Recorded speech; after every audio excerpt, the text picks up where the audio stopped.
Here we go. In 3, 2, 1.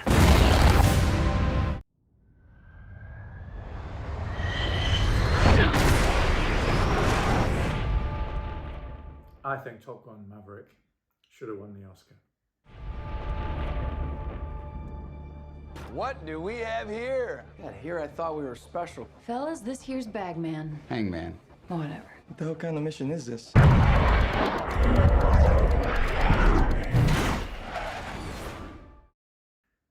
The last time I thought a Tom Cruise movie should win an Oscar was Jerry Maguire. I mean, it gave us such immortal lines as... Show me the money.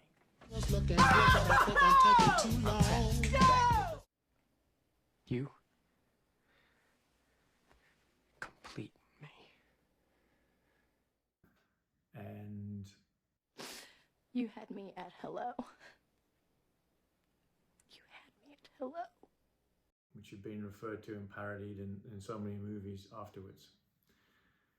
The reason I think Top Gun Maverick should have won the Oscar, is because it is not just one, but it's two very good movies combined into one great movie.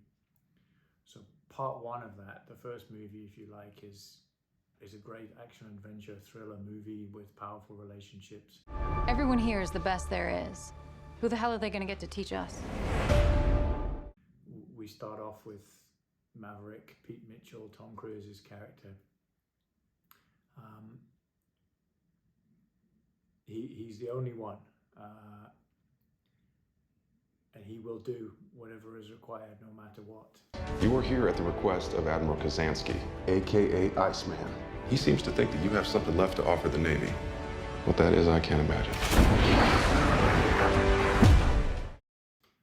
And he becomes the fastest man alive. And then he still can't help pushing it too far.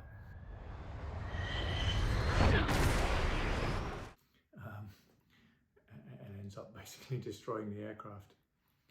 So what we have is old school badass meeting up with the very best of today's seriously competent, necessarily arrogant fighter pilots. Having any fun yet? Including Hangman, is the modern day Iceman from the previous film. Here I thought we were special. Fellas, this here's Bagman. Hangman. Whatever. Played by Glen Powell, which is very important in this film. So, of course, the story is the most important element. So, the story, we have a mission against an enemy. It's carefully constructed in aviation terms so that they can't just sit 20, 50 miles away and send very sophisticated targeted weaponry to destroy it. It's created so it has to be a manned mission, and they can't use the latest F-23, F-22 fighters. There is a justification, but I believe that was probably because they couldn't use them in the movie. They didn't have permission. But anyway, it works. The story is good. The story is strong. Then we have a full range of characters without ramming it down our throats. We have full representation. We have a cool, highly competent female, a slightly nerdy guy, some people of various ethnic backgrounds working as a team. And team is the concept that comes through this movie many times. One of the reasons that it really got to me is that the team is important. We have subplots. We have Maverick and Rooster, played by Miles Teller. So he's Bradley Rooster Bradshaw, son of, and I didn't even remember this name, Nick Bradshaw, who's Nick Goose Bradshaw from the first film. So very tense there because his father was killed in an accident when Maverick was flying. He was exonerated, but could he have been pushing too hard? My dad believed in you. I'm not gonna make the same mistake. And then there was a totally unforeseen accident when they ejected from the aircraft in the first movie, and the father, Goose, was killed, which becomes very critical later. We have the subplot 2, which is Maverick and Iceman, the rivals from the first movie who end up saving each other's lives and reaching a rapprochement, an understanding which has lasted till this day. But Iceman being the cold, sensible, practical person that the warrior, in a sense, that he is, has become an admiral. And our main character, Pete Mitchell, has just been busted over and over for breaking the rules, for doing things his own way, and he's still like a lowly captain. With all due respect, sir, I'm not a teacher. Just want to manage expectations. Very important dialogue between the two of them, referring to the old days, the new days, saying that only he's still got what it takes to be the only one to do this mission. And of course, very touching, Val Kilmer playing that role, who has throat cancer, cannot speak. His words being dubbed into the film finally, having been recreated by AI from samples of his real voice when he could speak. Very touching, emotional scene. Then we have the love story. Kelly McGillis not returning. Not going to comment on why. And the amazing Jennifer Connelly coming back as Penny Benjamin, and the reference back to the first movie, the time you went ballistic with the Admiral's daughter. So very nicely done, and what a wonderful lady. I mean, beautiful, sophisticated, great actress, wonderful choice. And just right for the movie, for this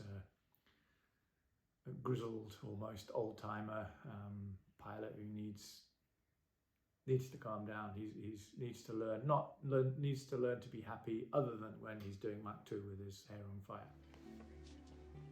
You're not going to be happy unless you're going Mach 2 with your hair on fire. You know that. No, it's over. It's just over.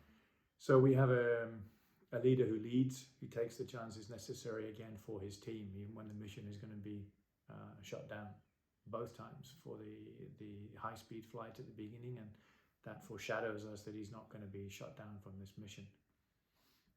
So then part 2 of this movie, the second component, is for us people who saw the movie Top Gun the first time around back in the 80s, 86.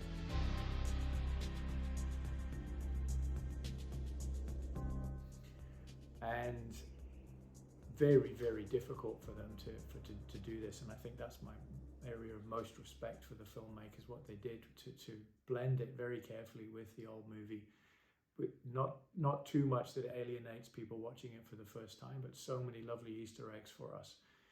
There was a legend that the original movie boosted US Air Force and US Navy recruitment by 500%. That was later disputed, but at least maybe 8 to 10% boost.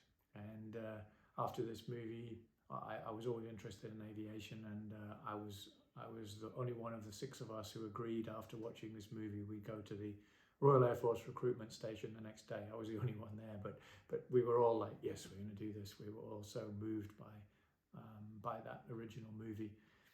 I bought the jacket. I have an original US Navy jacket. I have the original Ray-Bans from that era, thanks to the US Air Force, who gifted me a pair when I did a TV piece with them.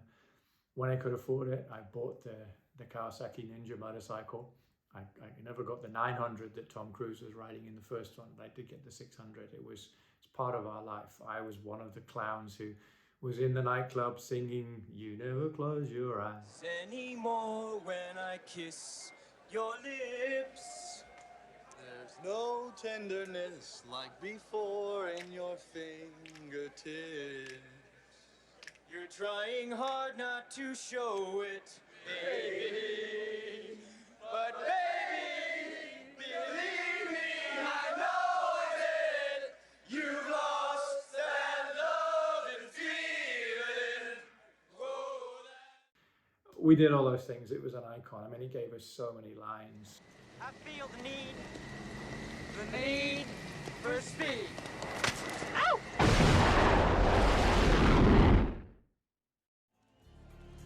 You can be my wingman anytime. Bullshit. You can be mine. Just part of our growing up. So very difficult to satisfy us with this movie, but they did a fantastic job. And we want to know, how does the Maverick end up? And of course, he ends up the guy who's busted multiple times. He's still a captain, annoying his superiors, but they can't get rid of him because he's the only one that can do certain jobs, and protected by his best friend, who's an admiral, because the admiral is smart enough to understand that even in a military structure, you need the Mavericks. Not many, but you need a few of them. And then, of course, we've got like Tom Cruise flying his P-51 Mustang. I believe it's actually his aircraft he flew sometimes in the movie, although I do see they have a passenger, and I think his is a single-seater, so I'm not quite sure about that. But and we all know this, everybody knows, all aviators know that Tom Cruise is a real pilot, and he has a P-51. And then we watched this movie. It was perfectly balanced. He's riding the H2, the Kawasaki H2 motorcycle, the fastest production bike that you can buy, and we see a Kawasaki dirt bike in the background. It's just so neatly done, not too nostalgic, not shoved in our face. And then, of course, we have Rooster in the bar with a mustache like his father, in a flowered shirt like his father, playing the piano like his father, while Maverick is dusting himself down outside, having been chucked out of the bar for not being able to pay his bar bill, for losing the fine and not being able to pay. It was beautifully managed. It was just done nicely for me. I think it was sentimental, but not too much. All the other references done superbly. And comically, like the references back to the line from the first movie where Tom Cruise, in response to perhaps doing a ballsy but not necessarily safe maneuver in practice at Top Gun. The MiG has you in his gun sight. What were you thinking at this point? You don't have time to think up there. If you think, you're dead. And then, of course, there's that banter with when Rooster rescues him in turn, and he pushes him over in the snow in anguish because he's saved his friend's son, and now the son has put himself back in danger. And he's like, "What were you thinking?" I saved your life! I saved your life. That's the whole point. What the hell were you even thinking? You told me not to think! Then he's back in an F-14, which was state of the art, established fighter back in the 80s, and now, it looks like a vintage old dog, all analog instruments. It's it's just beautifully done. And then right at the end, spoiler alert if you haven't watched it, but when it appears to Maverick that he's killed his best friend's son in a very similar way in the same aircraft that one could argue his actions ended up in his best friend Rooster's father being killed, Goose. And then ironically in this situation, because Goose was killed ejecting, now he's trying to eject to save his life and they can't eject. And then saved by Hangman.